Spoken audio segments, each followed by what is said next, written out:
Comigo, Carlos Barbosa, Presidente do ACP. Boa noite, Sr. Bem-vindo. Este processo parte do princípio que os três governantes em causa prejudicaram deliberadamente o país. Como é que se prova este dolo, por assim dizer?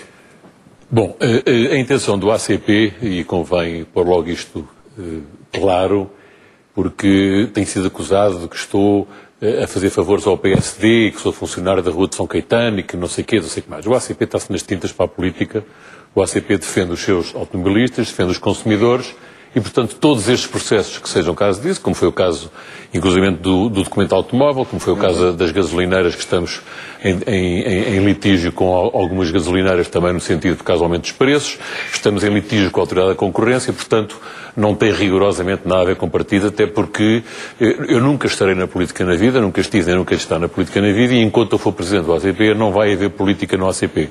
Portanto, quando querem acusar-me de que eu estou deste lado ou daquele, não estou a lado nenhum. Estou do lado. Mas é um lobby que tem o seu rosto. Isso é engraçado porque o Paulo Campos dizia que eu era um lobista.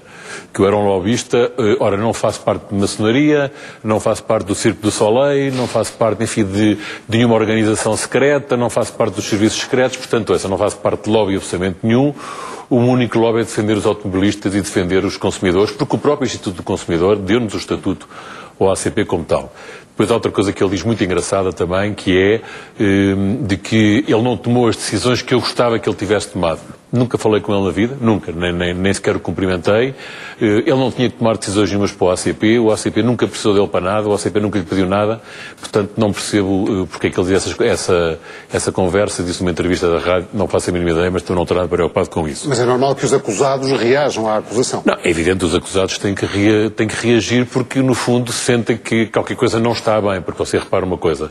Quando nós começámos a investigação, quando foi a intenção de pôr portagens nas scooters e quando nós começámos as investigações há cerca de 18 meses e, portanto, não tem nada a ver agora com estas investigações das público-privadas que a Assembleia está a fazer e com esta comissão que nomeou, tem a ver com um estudo que nós não conseguimos entender, como é que umas scooters que custavam 200 milhões ao Estado português passaram a custar 700 e 800 milhões de euros e vão custar 1,2 milhões, 1.200 milhões de euros. Portanto, o que é que acontece?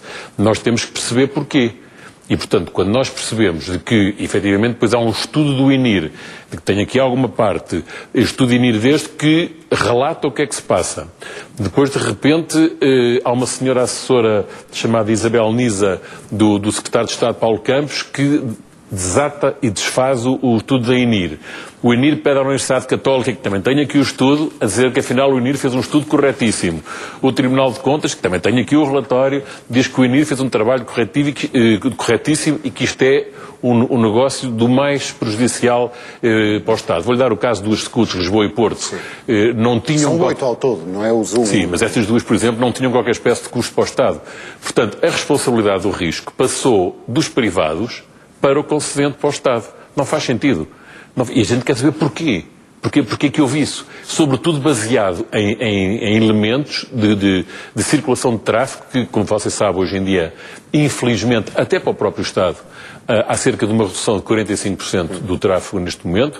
Portanto, o Estado, com as portagens, com o aumento dos combustíveis, com tudo isso, está a dar um tiro num pé fiscalmente, porque está a ter um déficit fiscal muito grande. O que é que o Estado fez? O Estado, na altura, quando começou a negociar com a Troika, não podia meter estes milhões no bolo, porque isso ainda apresentava um déficit maior para as pessoas com a Troika. Então, enfiou isto nas estradas de Portugal. E, portanto, arranjou a maneira de, através de um imposto, que é uma parte do imposto dos produtos petrolíferos, de injetar 500 milhões de euros nas estradas de Portugal, para as estradas de Portugal pagarem os scooters. Quando vão buscar as portagens, quando vão introduzir as portagens representam apenas 38% do que custa as scooters. Portanto, as portagens, o máximo que vão dar são 250 milhões, quando eles vão ter que pagar 800 ou 1.200 milhões. Portanto, o que é que acontece? O Estado chutou para as estradas de Portugal para não aparecer no orçamento de Estado, considerando os Estados de Portugal, e apesar de ser uma empresa pública, tem estatuto privado, e, portanto, para não ter que negociar com a Troika, as Estradas de Portugal fizeram depois estas renegociações através da própria tutela. Portanto, nós queremos saber, se você pedir às Estradas de Portugal os contratos com as concessionárias, ela não lhe dá. Porque diz que as concessionárias Porque diz que as concessionárias, aquilo é privado porque é comercial. E é isso que nós queremos que seja investigado. Porque quando nós fizemos a queixa ao DIAP, aliás, que agora já não está no DIAP, está no DCIAP, da doutora Cândido Almeida. Aliás, também outra coisa engraçada em relação a isto é que, quando agora se anunciou que o processo tinha ido para a doutora Cândido Almeida, toda a gente veio dizer esse processo vai ser arquivado porque ela é do Partido Socialista e o procurador também é do Partido Socialista e isso vai ser arquivado. Eu não acredito. Não acredito minimamente nisso, tenho a maior confiança nela, maior confiança no Procurador-Geral, de que vão investigar isto, porque isto é um problema de que nós hoje em dia estamos a pagar grande parte dos déficits que nós estamos a pagar tem a ver com o setor rodoviário. E, portanto, é preciso ver quem foi o culpado disto. Mas volto um bocadinho atrás, doutor. Diga. O culpado, na acusação que o ACP faz, há a acusação de que isto foi deliberado. Ou seja, como é que se prova, eu pergunto que eu mesmo que eu perguntei há bocado, como é que se prova que houve maldade deliberada, passa a expressão, por parte dos anteriores governos? Você chama uma palavra maldade. Não, aqui não há maldade nenhuma. Aqui é uma gestão, uma possível gestão danosa, em que, no fundo, o Estado pagava 200 e vai pagar para 700. O Estado não tinha risco nenhum, passou a ter risco. Porquê? Como é que, por exemplo, as duas circuitos de Lisboa e Porto eram os concessionários que pagavam tudo, tinham os riscos completos e, de repente, o Estado passa a ter, ele tem o risco, e haja tráfego ou não haja tráfego, haja muito ou pouco tráfego, o Estado vai pagar sempre uma renda fixa. Portanto, isto foi um excelente negócio para as concessionárias. Foi um excepcional negócio para as concessionárias e um péssimo negócio para o Estado. Ora bem, as público-privadas o que é que são? São, no fundo, uma associação, conforme o próprio nome diz, entre os públicos e os privados, em que o setor público quer reduzir, no fundo, as suas despesas porque não tem capacidade financeira e, obviamente, que dá aos privados o cheiro do lucro que lhe é merecido porque ele que investigou. Agora, o que não pode ser é porque aqui é ao contrário, aqui está ao contrário. Portanto, os privados têm a sua renda fixa, têm o seu negócio fixo, passam 200, 300 ou 400 mil carros, com o abaixamento que houve agora de 40%, que é brutal, e o Estado continua a pagar a mesma renda. Quando antigamente o Estado pagava X por cada viatura que passava. Só que quando foram construídas estas scooters, que algumas não tinham nem pés nem cabeça, e estas que foram agora, que queria construir mais 4 ou 5 o Secretário de Estado, eram estradas que sabiam de antemão que não tinham capacidade para se autopagarem com o tráfego que lá havia. Você veja, por exemplo, hoje em dia vai ao Porto, e eu fui há uma semana ao Porto de carro, ultrapassei 14 carros de Aveiro para baixo na A8 e na A17 e na A29. Na A29 já é Aveiro, já se vê. Isto não faz sentido nenhum. E ainda queriam construir uma terceira. Ele queria construir scooters na Serra da Estrela. Mas como é que é possível isto? Mas há algo que se tem falado muito nos últimos tempos, que é a judicialização da política. As pessoas, os eventuais erros de governação não são julgados nas eleições por todos os portugueses? Não. Eu acho que isso é uma perversão total da democracia. Porque você repara, uma coisa... Não é uma perversão o contrário? Exatamente, porque repara... Pergunto que isso não é uma perversão, Claro, é uma perversão porque, repara, os políticos têm que ser julgados como gestores. Portanto, eles não podem ser só julgados nas eleições, vão-se embora, imigram para aqui, imigram para ali, vão-se embora e não lhes acontece nada. Eles têm que ser responsabilizados. Porque nós os que cá ficamos e nós os que estamos cá é que estamos a pagar essa fatura. E grande parte das negociações das pessoas que ficaram sem 13º mês, que ficaram sem isto, sem aquilo, tem a ver dos erros de governação. E esses erros de governação, há uma grande parte que foi feita com as dívidas do setor rodoviário. E o setor rodoviário é público. Neste momento é uma verba que o setor rodoviário está a ser martirizado porque tem que cumprir os acordos com os concessionários com valores exorbitantes. Então, no limite, o último responsável é José Sócrates. Mas não faz parte deste... Isso depois o processo vai averiguar, porque é evidente, se tiveram com certeza a bênção do Primeiro-Ministro, com certeza que o processo vai lá chegar e na investigação, que eu tenho a certeza absoluta que a doutora Cândido Almeida vai levar até ao fim e que não vai de maneira nenhuma escamotear o que quer que seja, porque os dados são muito objetivos e estamos todos os dias a mandar mais dados para o processo, tenho a certeza absoluta que se vai averiguar e se chegar ao Dr. José Sócrates, chega ao Dr. José Sócrates, qual é o problema? Na Finlândia não foi preso o Primeiro-Ministro, não foi julgado?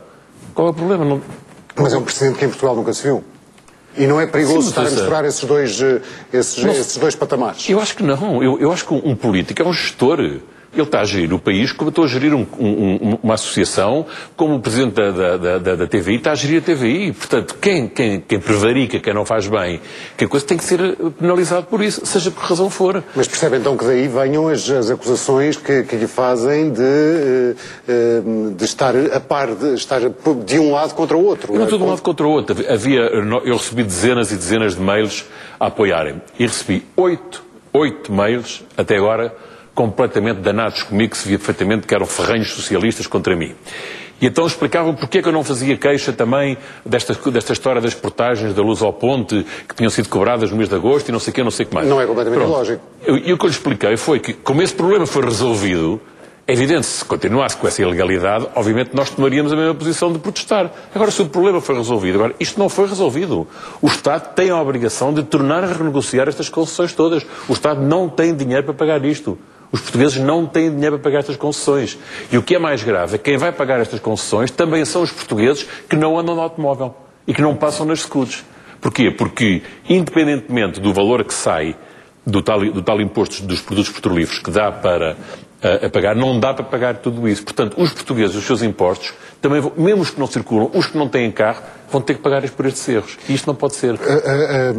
Há bocado falou do exemplo do primeiro-ministro finlandês, com o que sabe, naquilo em que o senhor acredita, acha que estes 3 governantes também deviam seguir o mesmo caminho, para a prisão? Não. Se provar que, efetivamente, a gestão que foi feita e a contratação que foi feita foi danosa para o país, foi danosa para os portugueses, qual é o problema? Qual é o problema de serem presos e serem responsabilizados? Normalíssimo, é tranquilo. Uma pessoa faz uma coisa, um tipo que é apanhado a roubar num supermercado 2 laranjas não é preso. Um tipo que às vezes rouba para dar de comer aos filhos não é preso. Então um negócio de milhões, de bilhões aqui que estão aqui, em que prejudicam altamente o país, se provar efetivamente que isto é uma gestão danosa e que fizeram deliberadamente, quando não faz sentido passar o risco para o Estado quando estava nos privados. Isso abre uma caixa de Pandora, ou não? Também é relativamente subjetivo. Eu não tenho que ser juiz de nada. Eu tenho que, pura e simplesmente, defender os automobilistas, defender os consumidores e dizer que nós não pagávamos, as SCUDs foram feitas e bem feitas com determinado fim, foi, na altura, aproveitar as estradas velhas para desenvolver as regiões, para haver maior mobilidade, que depois se veio a constatar que, quando se puseram as portagens nas SCUDs, não havia alternativas, não há alternativas neste momento, porque as SCUDs foram bem pensadas. Se tem 93 entradas e 93 saídas, são estradas nacionais, são estradas boas nacionais. Agora, quando querem portajar essas estradas, têm que ter alternativas boas. Veja o caso da 125. 125 é uma estrada dramática, péssima, mal construída, mal desenhada. Há um projeto da 125 muito bom, que é mais para o interior, que está há 5 anos para ser lançado. Se tivesse sido lançado, se calhar era capaz de já estar pronto. Então podiam portajar a Via do Infante. Não faz sentido portajar a Via do Infante. Não há alternativa. A 125 é uma estrada mortífera todos os dias. Portanto, repare, até no sentido da mobilidade, no sentido da segurança, até isto está mal. Portanto, isto está tudo ao contrário. E, portanto, eu acho que este Governo tem a obrigação moral de repor tudo o que devia ser reposto. É precisamente aí que eu ia. O ACP avançou com esta queixa-crime, mas o Governo não se mexeu. Há aqui alguma inércia em relação, da parte deste Governo atual em relação a esses eventuais erros do anterior? Pois é, neste momento que eu saiba, o Governo não fez rigorosamente nada. Portanto, não fez rigorosamente nada. Agora, é evidente, se provar de que houve aqui uma série de erros e que houve uma série de coisas que têm que ser corrigidas, não tenho qualquer espécie de dúvida que este ou qualquer Governo, socialista, social-democrata, CDS, o que é que seja, vai corrigir, porque realmente não faz sentido, se houve erro, não corrigir. Mas já lá vai um ano. Não, mas pois está bem, já lá vai um ano, mas se calhar já deviam ter começado, mas realmente, por exemplo, repare, é agora que começam também a ser investigadas as PPs, não é? Portanto, o que acontece? E vão começar, porquê no setor rodoviário? Porque efetivamente é onde está um buracão enorme. E, portanto, ninguém percebe esta gestão, ninguém percebe estes valores, ninguém percebe como é que passou de 250 a 300 milhões de euros para o que vai passar. Ninguém percebe isto. E devia ser tudo renegociado, eu acho que sim, eu acho que devem ser todos renegociados. Claro que a esta hora os concessionários devem estar danados comigo para me darem um tiro na cabeça, mas, ouça, eles quando entraram no concurso inicialmente, sabiam para o que é que iam.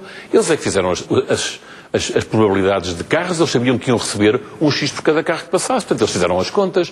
Agora, de repente, só porque não há carros, só porque de repente há a crise, só porque de repente há isto, o Estado é que vai ter que pagar porque não passam carros e renovar os contratos de maneira diferente. Não pode ser. É imoral isto. Tem algum prazo, já disse que está confiante na atuação da Procuradora Cândida Almeida, tem algum prazo na sua cabeça para que saia alguma coisa desta queixa agrícola? Pois, eu não posso, obviamente, dar prazo nenhum a ninguém, não é evidente, não é? A justiça normalmente aqui em Portugal não é célere, mas eu penso que uma investigação deste género, juntamente com a que está a ser feita, porque há muitos casos que coincidem com a que está a ser feita pela Comissão nomeada na Assembleia da República, se calhar vai ter mais celeridade do que outra investigação de outros casos qualquer parecido com este ou similar. Muito bem, ficamos à espera, Dr. Carlos Barbosa, obrigado por ter aceitado o nosso convite. Muito obrigado também.